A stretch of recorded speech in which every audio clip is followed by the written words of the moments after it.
Olá, sejam muito bem-vindos ao canal do Professor José Luiz. Grande satisfação falar com vocês. Neste vídeo eu estou trazendo um tema que eu já sei que é polêmico, mas que se faz necessário. Pela capa do vídeo, você já está vendo que há uma pirâmide do lado esquerdo, que eu já vou dizer o nome, a pirâmide de Maslow, e do lado direito um gráfico, onde mostra que 5% obtém sucesso e 95% fracassam. Vamos direto ao ponto. Não vou nem pedir para você se inscrever no canal, curtir, comentar, nada disso. Vamos lá direto. Eu vi um vídeo recentemente de uma jovem de 22 anos, gravou, ela tenta vender curso online, se diz influenciadora digital, que tem 20 anos de mercado, apesar de ter 22 anos de idade. Então ela deve ter começado a trabalhar com 2 anos de idade, né? Eu suponho. Que vende curso e que a certeza do sucesso é garantida e que se não tiver sucesso é porque 95% das causas a culpa é do aluno. E 5% tem sucesso e que ainda poderia ser melhor. Os outros 95% é porque as pessoas se sabotam, as pessoas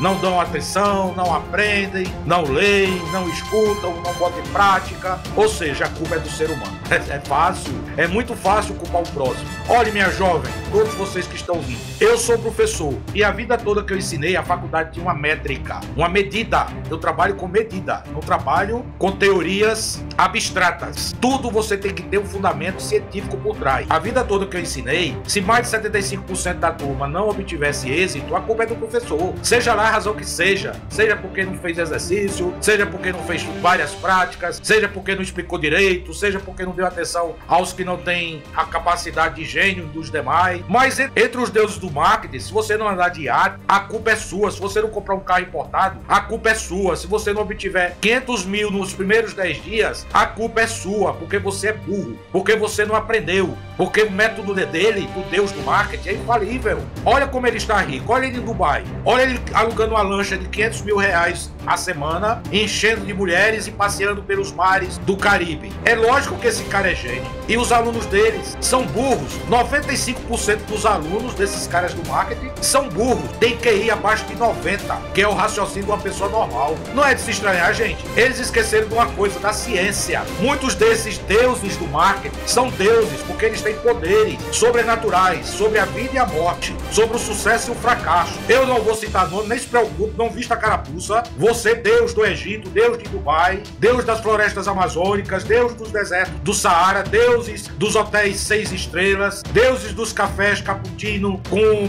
partículas de ouro derrubadas em cima. Nem se preocupe que eu não vou dizer seu nome não. Você sabe que é você. Você sabe que é você que promete 1 milhão no primeiro mês. Você sabe. Vamos lá para a ciência. Você está disposto a ouvir o que a ciência diz? Teve um cientista americano chamado Abraham Maslow, falou da pirâmide das necessidades humanas. O ser humano precisa suprir algumas necessidades que são básicas antes de comprar seu curso, antes de investir em campanhas caríssimas, em algoritmos complexos que mudam todo dia. E só você e sua equipe de 20 consegue, porque cada um corre para um lado e escute a ciência. Abraham Maslow nasceu em 1902 e morreu em 1987. Nos anos 40 ele criou a teoria da chamada necessidades humanas. Qual é a necessidade básica? Aquela que está na base da pirâmide. Sobrevivência. O ser humano precisa sobreviver e para isso ele utiliza todos os recursos. Vou dar um exemplo bem fácil porque você pode ser tão gênio que não entenda. Então vou começar com um exemplo bem rasteiro, porque eu sei que só tem gênio no mercado digital, só tem gênio. Se um morador de rua tá morrendo de fome, você acha que ele tá preocupado com o seu curso? O morador de rua tá preocupado em ganhar uma esmola para sobreviver naquele dia. Essa é a base da pirâmide de Maslow. São as necessidades fisiológicas que o ser humano tem para sobreviver. É água, é alimento. Essa pirâmide é tão precisa que ele não fala nem de moradia, porque senão você não teria morador na rua. Quando essa necessidade é suprida, ou seja, ele consegue um meio de se alimentar, de se vestir por causa do frio, de se abrigar por causa da chuva e do sol. Qual é a próxima necessidade? Segurança. Isso remonta aos homens das cavernas. Os homens das cavernas procuravam abrigo em caverna exatamente para se abrigar do sol e da chuva. Dos animais, era mais fácil ele se defender numa caverna com a tribo dele. 12 pessoas empunhando uma lança. Um tigre não entrava. Um animal raivoso não entrava, porque eram 12 lanças na porta da caverna. Concorda que é mais fácil ele se defender do que ele está sozinho debaixo de uma árvore, com sua família, desamparado, sofrendo calor de 50 graus, que é o que fazia na pré-história. Então escute a ciência, não venha com idiotice de dizer que a pessoa não vende porque não quer e porque não sabe porque é burra. A pirâmide de Maslow prossegue. Depois que você consegue alimento, que é a base, base, você consegue abrigo, que é a segunda camada, você está seguro, você vai se preocupar com sua saúde. Você acha que o morador de rua está preocupado em comprar remédio? Ele não tem R$1 para comprar o AAS, ele não tem R$1 para comprar o antitérmico. Se ele pegar R$1, ele está preocupado em comprar um pão. Quando ele passa a ganhar meio salário mínimo, ele está preocupado em moradia, nem que seja uma invasão, uma palafita, um mucambo, um casebre. Depois que essa terceira necessidade é suprida, que é ele se medicar, aí ele começa a pensar em ascensão social. Ainda não chegou no topo da pirâmide. O que é pensar em ascensão social? Agora que eu tenho comida, agora que eu tenho abrigo, agora que eu tenho uma mixaria para cuidar da minha saúde e não morrer de febre, de malária, agora eu posso pensar em estudar. Você acha que uma pessoa com fome pensa em estudar? Deixa eu te dizer uma coisa, o nível do custo de marketing é o topo da pirâmide. Maslow chama de busca por ascensão social pessoal. Veja o gap. Gap é a distância que separa um morador de rua daquele que tem acesso à educação. Ele não sabe nem quem ele é, ele perdeu a identidade. Dizem, sabe o que pra você, meu filho, que ganha 10 milhões no mês? Que esta bolha estourou. Bolha econômica acontece quando o ativo é vendido por um preço muito acima do seu valor real. Eu vou trazer algumas histórias aqui da humanidade. Toda bolha econômica tem um começo com pirâmide. Vou começar com a bolha do século XVII. É a primeira grande bolha que se tem notícia. Foi chamada tulipomania, ou bolha das tulipas, que começou na Holanda, no século XVII. Houve uma euforia coletiva por tulipas exóticas. Olha que ponto chegou o ser humano, o nível de enganação. O preço alcançou níveis tão exorbitantes que algumas pessoas chegaram a vender suas casas para comprarem as plantas. Mas a escalada de preço chegou num patamar tão exorbitante, tão fora do normal, que em um determinado momento do ano de 1637, resiste aí, viu, gênio? Nenhum investidor quis mais comprar flores. Acabaram as tulipas, pindaram as tulipas. Aí foi que a ficha caiu. Pode ser porque o dinheiro acabou também, mas a história diz que não tinha mais nem plantação de tulipas. As pessoas matavam por tulipas. Sabe por que parou a tulipomania? Por infestação de peste bubônica. Só isso faz o ser humano parar. Peste bubônica é aquela doença transmitida pelo rato. As pessoas ficaram tão eufóricas atrás de tulipas, roubando tulipas em jardins, ou seja lá onde fosse, matando por tulipas, que começaram a contrair peste bubônica. E muitos, milhares de pessoas morreram. Isso fez com que a busca por tulipas cessasse. E o dinheiro acabou. Exauriu. É o termo que se usa na economia. As finanças foram à bancarrota. E começaram a chegar à conclusão que uma tulipa não podia valer o valor de uma casa. Aí aconteceu o inverso da bolha. Sabe qual é o inverso da bolha? O preço despecou. As pessoas acumularam tanta tulipa que queriam vender uma tulipa. Vou trazer pro dinheiro de hoje, porque senão eu queria converter para a moeda da época. R$1 e não tinha quem comprasse. R$1. Vamos para a segunda bolha. Segunda grande bolha mundial. Tô falando só de bolha mundial, viu? Fora centenas de bolhas locais, minúsculas. Na Inglaterra, no começo do século XVIII, a Companhia dos Mares do Sul tinham o monopólio do comércio com as colônias espanholas na América Latina. A empresa estabeleceu sua primeira rota comercial na região em 1717 e começou a propagar rumores sobre as maravilhas de suas expedições comerciais. Mas tudo não passava de mentira, tudo não passava de boato, de especulação. Você vai entender por quê. O valor das ações da companhia disparou, passando de 128 libras, que aí eu converti para real, era nada mais nada menos do que R$568 por ação. Diga qual é a ação do mundo. Todo mundo que tinha algum real no bolso, ou libra, para ser mais específico, queriam comprar títulos da grande empresa de navegação. O parlamento britânico chegou inclusive a conceder uma vultosa linha de crédito. Olha só, já criaram um banco para emprestar dinheiro para as pessoas comprarem ações da Companhia dos Mares do Sul. O que é isso? Uma bola de neve, uma bolha que gerou outra bolha chamada especulativa. Por que especulativa? Porque evidentemente que os bancos emprestavam dinheiro a juros para as pessoas comprarem ações de uma empresa que era tudo mentira. O crescimento rápido do valor das ações gerou um frenesi especulativo em todo o país, que se expandiu para o mundo, que se estendeu inclusive a compra de títulos de outras empresas para vender essas empresas, para com o dinheiro das vendas comprarem ações da Companhia dos Mares do Sul. Já imaginou a confusão no mundo?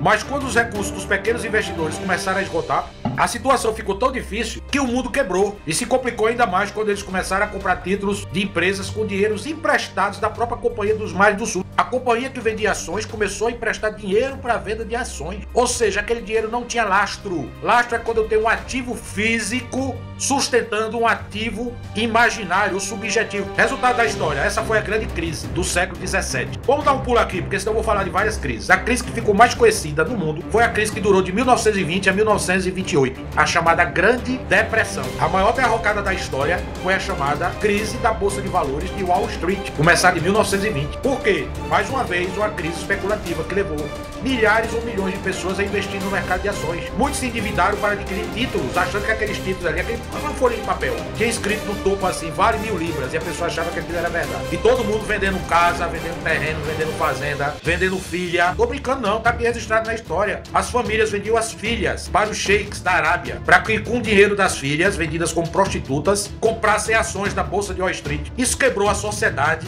a economia e o mundo. Eu não era vivo nessa época não, mas essa crise quebrou o Brasil também, tá? O pior ainda estava por vir. Quando os investidores achavam que a situação tinha chegado ao fundo do poço, veio a chamada Terça-feira Negra. Você vai entender por que esse termo. Ficou marcado para sempre na história. Simplesmente a Bolsa de Valores de Nova York entrou em colapso. Por quê? Porque as ações estavam tão baixas, valiam centavos, que todas as empresas iam quebrar. Então a Bolsa de Nova York teve que fechar. É o que chama em inglês crash. A febre especulativa chegou ao fim, com ela a festa daqueles que tinham conseguido ganhar dinheiro fácil. Sempre tem os espertos que ganham. Porém, bancos quebraram, empresas foram fechadas e centenas de milhares de pessoas foram à falência. A crise não só devastou as bases da economia dos Estados Unidos, mas acabou se estendendo para todo o mundo, dando início à Grande Depressão. Vou dar um pulo agora na bolha da internet. Antes da virada para o ano 2000, o mundo globalizou. Aí é todo um estudo, que é como a minha área, eu poderia passar 1 hora falando sobre isso, mas eu vou dar um pulo, tá? Todo mundo que sabia apertar um botão de um teclado de computador se achava gênio. Inclusive, meu primeiro curso foi isso, de informática. Meu primeiro curso, na verdade, foi eletrônica, depois ciência da computação. Eu aprendi a programar computador com cartão perfurado, mas aí é outra conversa. Quando chegou na década de 90, que diziam que ia haver um bug do milênio,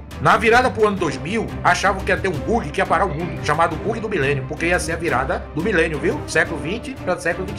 Provocou um fenômeno que ficou conhecido como a bolha da internet. O valor de algumas empresas de tecnologia chegou a níveis astronômicos, mesmo sem ter receita real. Ou seja, 2 garotos de 20 anos se juntavam, diziam que tinha a solução pro bug do milênio, ganhavam investidores, que são aquelas pessoas que entram para especular. Eu invisto 100 mil, retorno 1 milhão em um ano. E que a moda era empresas.com, que foi criado pelo exército americano. No caso de um conflito de extermínio mundial, o exército continuar se comunicando. Vários empreendedores ficaram milionários. Os investidores correram para adquirir mais e mais títulos, que supostamente continuariam a serem valorizados. Foi uma corrida desenfreada. Eu me lembro que eu estava no avião e as pessoas ao meu lado, tudo eufórica, falando de computação, falando de informática. E Alan Turing, em 1956, já tinha inventado o primeiro computador eletromecânico. Na época, o economista Alan Greenspan, então presidente do Sistema de Reserva Federal dos Estados Unidos, alertou para uma exuberância irracional dos preços. Imagine, você contratava um garoto de 20 anos ganhando 100 mil dólares por mês, porque você achava que ele era o salvador da pátria, que sua empresa não ia parar no bug do milênio. Tudo especulação.